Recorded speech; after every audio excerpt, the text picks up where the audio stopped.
The Trump administration has announced that reciprocal tariffs will come into effect for most countries on August 7. Now, this as a major trade storm is brewing with US President Donald Trump rolling out sweeping tariffs on dozens of countries. Economists say American companies and consumers are the one, in fact, paying the price.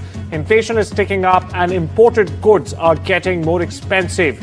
India, meanwhile, stands its ground, refusing to bow down to pressure over Russian oil and trade demands. Now, this comes as the US President has hit out at New Delhi. Listening to Commerce Minister Piyush Goyal.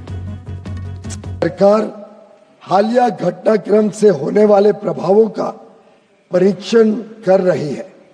वाणिज्य एवं उद्योग मंत्रालय निर्यातकों और उद्योग सहित सभी हितधारकों से संवाद कर इस विषय पर उनके आकलन की जानकारी ले रहा है। सरकार हमारे किसानों, श्रमिकों, एंटरप्रेन्योर्स, उद्यमी, निर्यातकों, सूक्ष्म, लघु और मध्यम उद्योगों और उद्योग जगत के सभी हितधारकों के कल्याण की रक्षा और संवर्धन को सर्वोच्च महत्व देती है। हम अपने राष्ट्रीय हितों को सुरक्षित करने और आगे बढ़ाने के लिए सभी आवश्यक कदम उठाएंगे। Over in Washington, US Secretary of State Marco Rubio said on Thursday that India's purchases of Russian oil are helping to sustain Moscow's war efforts in Ukraine.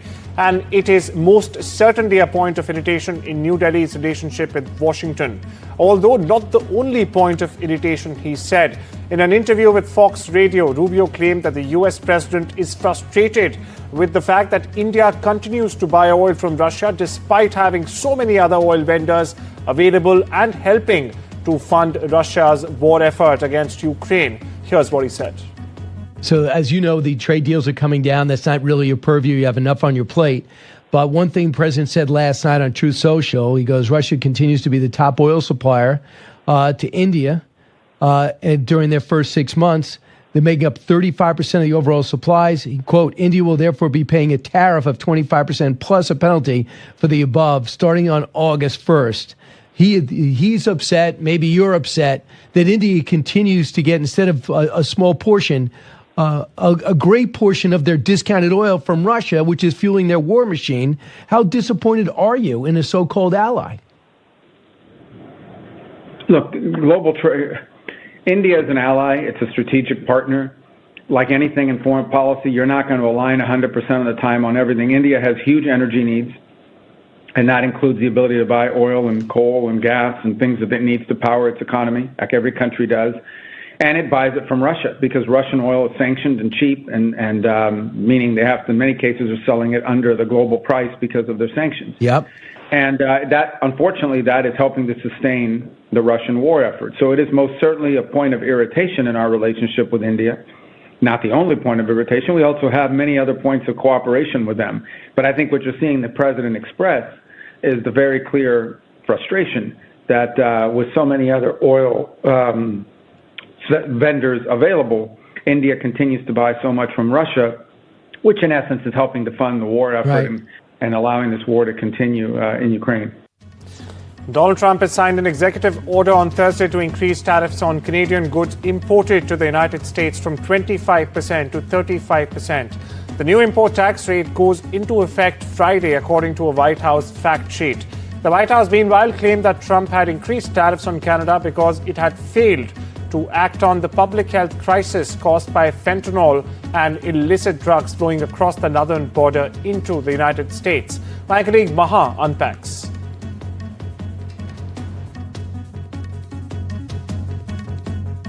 For the moment, it remains committed to this intention that Mark Carney himself announced yesterday of recognizing Palestine as a state in UNGA in September.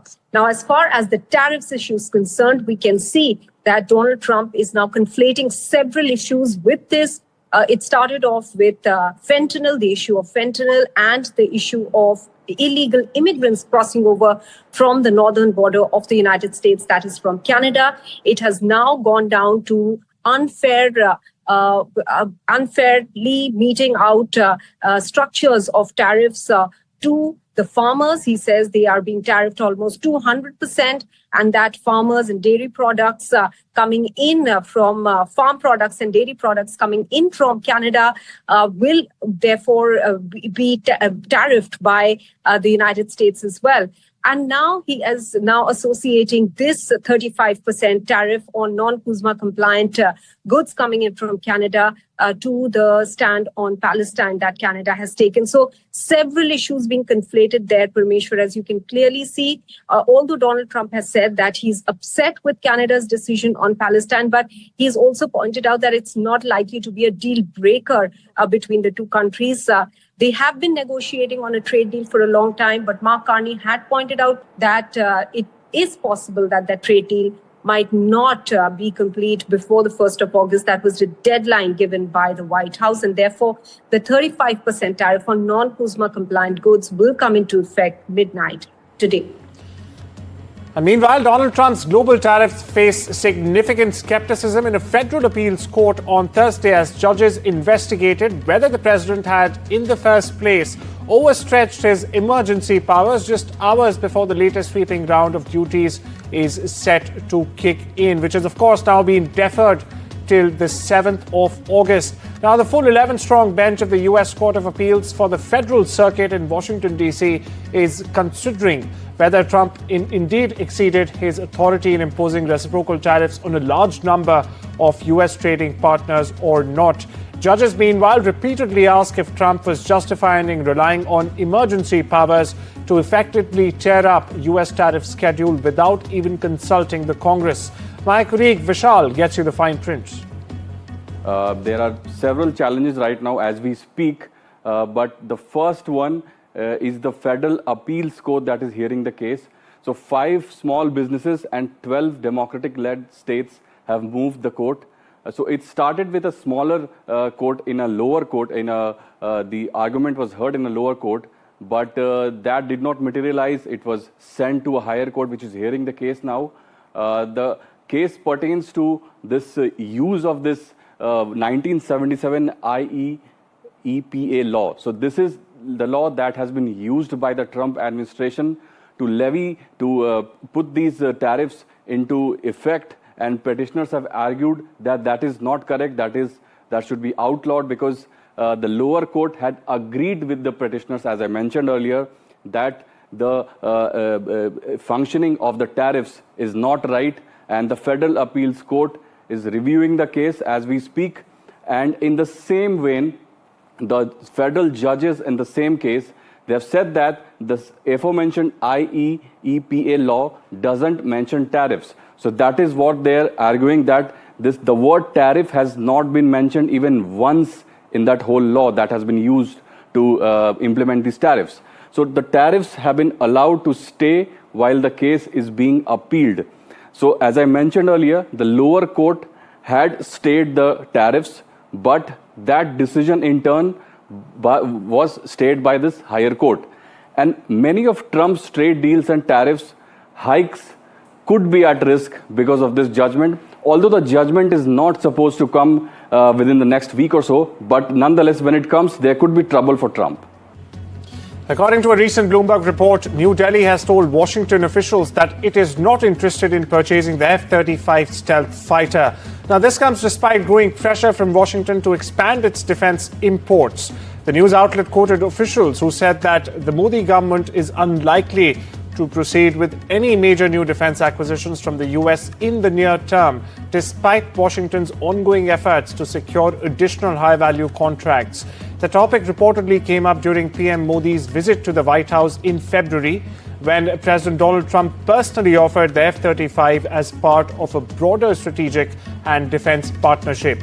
Instead, Indian officials indicated that New Delhi remains committed to a defense procurement model that emphasizes technology sharing, local manufacturing, and indigenous capability development. We shift our focus to Canada, which has appointed diplomat Jeff David as the Consul General in Mumbai. This is according to an announcement made by the Canadian Foreign Minister Anita Anand. This is the first diplomatic appointment by Canada here since the expulsion of over 40 Canadian diplomats by India after the row over Canadian allegations under former PM Justin Trudeau that the Indian government in fact orchestrated the killing of Khalistani terrorists on Canadian soil. US Middle East envoy is set to travel to Gaza on Friday as pressure grows on the White House to address suffering in the war-torn enclave. Now, Steve Witkoff plans to visit an aid distribution site run by a US-backed organization. Palestinians seeking food have reportedly been killed by Israeli forces at the group's locations. US President Donald Trump, meanwhile, earlier this week, in fact, he acknowledged real starvation, in his words, in the Gaza enclave, breaking with Israeli Prime Minister Benjamin Netanyahu, who Trump believes is prolonging the conflict to hold on to political power. Two officials have said this. But Trump's frustration likely won't result in any major policy shift, they added. Meanwhile, he's now putting the onus on Hamas and not Israel to end this war. The 30-year-old British Sikh man has been stabbed to death in East London in an attack involving people known to each other, the UK police believe. Gurmukh Singh, also known as Gary, died last week in Ilford in East London and was formally named by the Metropolitan Police on Thursday. The force said its officers had arrested 27-year-old Amardeep Singh on suspicion of the murder that took place on the 23rd of July. It's been over a week now since the murder took place. He's since been given charge with one count of murder and remains in custody until his next court appearance at London's Old Bailey for trial on the 5th of January next year. Meanwhile, detectives also arrested a 29-year-old man and 3 women aged 29, 30 and 54 respectively in connection with the fatal stabbing. They have all since been released on bail until October, when the police investigation continues. Shifting focus to Southeast Asia, where a Pakistani anti-terrorism court on Thursday sentenced more than 100 members of jailed former PM Imran Khan's party to prison terms on charges related to rioting that targeted military sites back in 2023. Now, 58 of these defendants, who included parliamentarians and senior officials as well, were sentenced to 10 years in prison, and the rest were given sentences ranging from 1 to 3 years. Myanmar's military on Thursday nominally transferred power to a civilian-led interim government ahead of a planned election, with the junta chief remaining in charge of the war-torn country in his other role as acting president.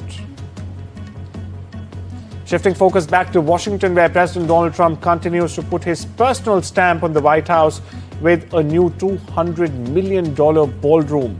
Work will begin on the site in September and will be paid for by Trump and some unidentified donors. This is what White House Press Secretary Caroline Leavitt has said. Over in Latin America, the party of El Salvador President Nayib Bukele approved constitutional changes in the country's legislative assembly on Thursday that will allow indefinite presidential re-election and extend presidential terms to 6 years now. Meanwhile, lawmaker Ana Figueroa from New Ideas Party had proposed the changes to 5 articles of the Constitution. Now, the proposal also includes eliminating the second round of election, where the 2 top vote getters from the first round actually have been facing off till now. The New Ideas and its allies in the Legislative Assembly quickly approved the proposal with the super majority they hold.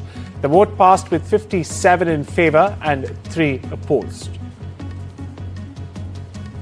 Over in the Far East, heavy rains and flooding hit northern China, killing at least 70 people so far and leaving dozens missing, and forcing hundreds, in fact, of thousands to evacuate. This is according to local authorities and state-run media outlets.